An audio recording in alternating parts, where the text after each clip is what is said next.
وأيضا يا عباد الله هناك موقف وأختم به، وهذا الموقف لا يقف أمامه إلا الوقافون عند حدود الله، حتى بعض الصالحين والله إن نفسه تتفلت أمام هذا الموقف. هذا الموقف وموقف اختبار يا عباد الله. هل إذا حصل بينك وبين زميلك مشكلة أو حصلت فرقة أو بعد أو شتام أو شحنة، هل تجد بنفسك أنك ستحفظ سره؟ إذا كنت هذا فأنت من أولياء الله عز وجل. إذا كنت تجد هذا في نفسك أنك ستحفظ سره فأنت من أولياء الله سبحانه وتعالى. وإن كنت لا تجد هذا فأنت عياذا بالله جل وعلا امرؤ لا خير فيك. إذن أيها المسلمون عباد الله، بعض الناس تراه يحفظ سر صديقه وسر زميله، لكن إذا جرت مشكلة، إذا جرت مصيبة، فإذا به يفشي أسراره، وإذا به يذيع الأخبار، وأنت قلت يوم كذا كذا وكذا، ويذهب إلى الناس إن فلان يوم كذا وكذا صلح كذا وفعل كذا وقال فيكم كذا.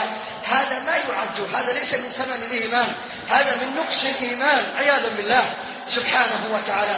والله لو صار بينك وبينه قتل، سفك للدماء قتل، والأسرار على حدة أخرى، اشتغل الأسرار بالقضايا الشخصية أو بالمشاكل أو بالأمور التي تعرض ما بين الأصدقاء، لأن الزمالة والصحبة لا تبقى.